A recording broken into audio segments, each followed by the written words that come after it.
السلام علیکم، میرا نام ہے سندس اور آپ دیکھ رہے ہیں اخوت نیوز۔ آج ہم جس موضوع پہ بات کریں گے وہ ہے جادو اور اس کا توڑ۔ کیا جادو واقعی ہو جاتا ہے؟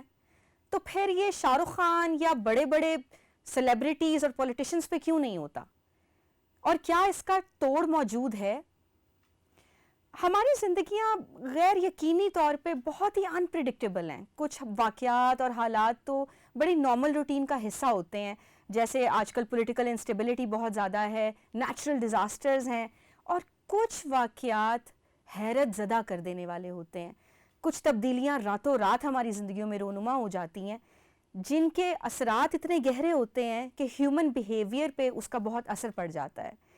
جیسے کہ کوئی ناگہانی آفت، کوئی موت کی خبر سن لینا، کوئی غم، کوئی دھوکہ، کوئی غم و غصے کی وجہ سے جو تکلیف ہمیں ملتی ہے، اس کی وجہ سے ہم ایسے ڈسٹرب ہو جاتے ہیں یا ہمارے حالات اتنے خراب ہو جاتے ہیں کہ پھر اس کا حل ہمارے پاس نہیں ہوتا۔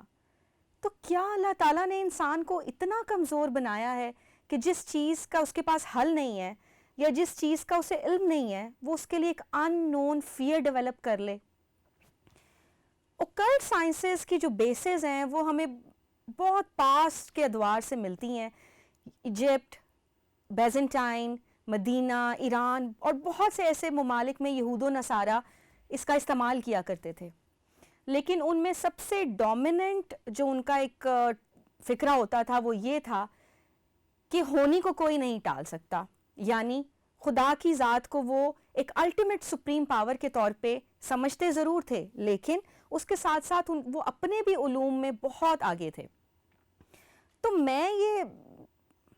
تو سوچنے کی بات یہ ہے کہ آج کل بھی جب کوئی بھی پریڈکٹ کر رہا ہوتا ہے، ایسٹرولوجی، ایسٹرونومی، پامسٹری یا کسی بھی طرح سے جو آپ کو کوئی پیش گوئی کر رہا ہوتا ہے، وہ بھی یہی کہتے ہیں کہ میرے پاس تو یہ علم ہے لیکن حتمی جو پلان ہے وہ اللہ کا ہے، وہ ہو کر رہے گا۔ تو کیا ہم نے مذہب کو بطور ایک سیف سائڈ نہیں رکھ لیا؟ اپنی دکانیں چمکا رہے ہیں، لوگوں کو ڈرا رہے ہیں، ان نون فیئرز میں مبتلا ہیں ہم سب، اور پھر یہ کہا جاتا ہے جب وہ پریڈکشن کامیاب نہیں ہوتی تو کہہ دیتے ہیں جی کہ وہ تو اللہ کی مرضی تھی، ایسا تو ہونا ہی تھا۔ ہم ہسٹری کے اوراق کو اگر پلٹیں تو ہمارے سامنے ایک بہت ہی فیمس واقعہ آتا ہے حضرت موسیٰ کا۔ کہتے ہیں کہ حضرت موسیٰ پہ جادو ہو گیا تھا۔ قرآن میں اللہ تعالیٰ یہ کہہ رہے ہیں کہ موسیٰ کو یہ خیال گزرا، یعنی کوئی ایس ایم ایس آ گیا، کوئی ایلوژن کریٹ ہو گئی ان کے مائنڈ میں۔ مائنڈ پاور ایک اتنی اسٹرانگ چیز ہے آج کل کے دور میں، ہمیں کیونکہ اپنی پہچان نہیں ہے، ہمیں اپنا ہی نہیں پتا انسان کیا کیا ڈسٹرکشنز کر رہا ہے اور کر سکتا ہے صرف اپنی سوچ سے، وہ ہم نہیں جانتے۔ تو کیا ہم نے ساری زندگی ڈسٹرکشنز ہی کرنی ہے؟ ہم نے کبھی کچھ کنسٹرکٹیو نہیں کرنا؟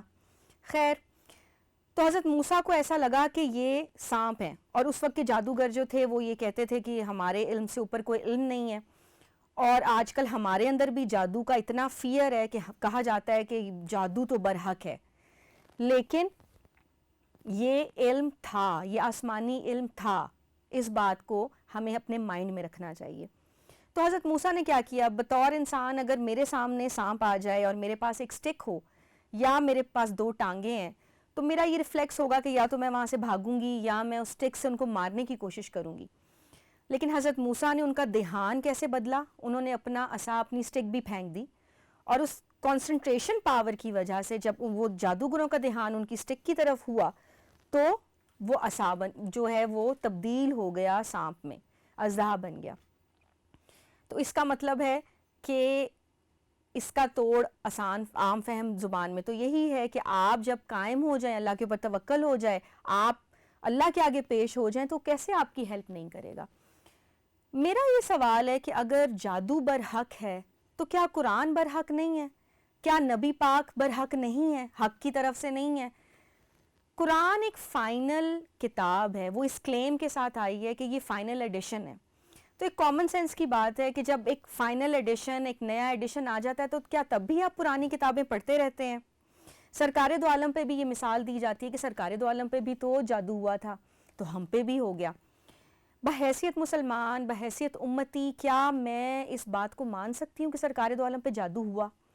ہاں، یہ ضرور کہا جا سکتا ہے کہ جادو کی کوشش کی گئی، کہتے ہیں کہ ایک عیسائی ایک یہودی جادوگر تھا جس نے یہ کہا کہ میرے علم سے اوپر کوئی علم نہیں ہے، اور اس نے اپنی پوری طاقت استعمال کی، سرکار کے بال لیے، جو کہ اگین ایک سائنٹیفک چیز ہے، اس پہ ریسرچ ہونی چاہیے کہ ڈی این اے جو ہے وہ کتنا انسان کا ہوتا ہے، تو اس نے بال لیا سرکار کا، اس کو کہیں پھینکا، اس سے ان کے اوپر ایفیکٹس آئے، اور سرکار نے اس کا توڑ کیسے کیا؟ کیا وہ آدھی ٹانگ پہ قبر میں کھڑے ہوئے؟ کیا کروڑ کروڑ دفعہ کوئی ورڈ انہوں نے پڑھا، چلے کاٹے، کسی جانور کا خون استعمال کیا گیا؟ نہیں، 11 آیتیں سورہ فلق اور سورہ ناس پڑھی اور اس سے جادو کا اثر ختم ہو گیا۔ تو کیا ہمارا اس بات کے اوپر فوکس ہے کہ اگر ہم، یا یقین ہے کہ اگر ہم بھی یہ پڑھ لیں تو جادو ختم ہو جائے گا؟ مجھے تو لگتا ہے کہ آج کل کے دور میں اگر کوئی شخص پورے ایمان کے ساتھ بسم اللہ الرحمن الرحیم اعوذ باللہ من الشیطان الرجیم ہی کہہ دیتا ہے تو جادو ختم ہو جائے گا۔ قائم تو ہم نے خود ہونا ہے، تو ہم اصل میں قائم ہی نہیں رہتے، جتنے گدھے آئیں گے ان پہ سوار ہونے والے بھی آتے رہیں گے، تو ہم خود ہی اپنے آپ کو گدھا بنا لیتے ہیں اور لوگوں کو اپنے اوپر سوار کر لیتے ہیں۔ ہمیں جادو کے توڑ کا یا اللہ تعالیٰ کی حاکمیت کا، اللہ تعالیٰ ہر چیز پہ قادر ہے، اس بات کا جواب قرآن کریم سے ہی ملتا ہے۔ سورہ مومنون کی 84 سے 88 آیات آپ خود اپنے گھر میں پڑھیں، اس میں اللہ تعالیٰ یہ بار بار پوچھتے ہیں کہ ہر چیز پہ قادر کون ہے، ہر چیز کا مالک کون ہے، ہر چیز کس کے کنٹرول میں ہے، اور پھر اللہ تعالیٰ جواب بھی دیتے ہیں کہ یہ سب فوراً سے کہیں گے کہ آپ ہیں۔ تو پھر ان سے پوچھو کہ یہ جادو کس طرح کر دیے جاتے ہیں، یہ کیوں بے وقوف بن جاتے ہیں؟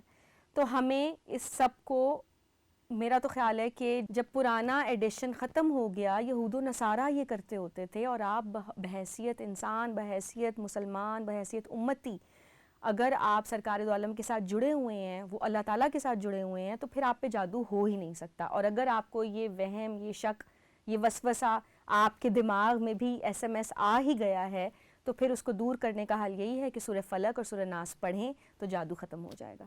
Thank you.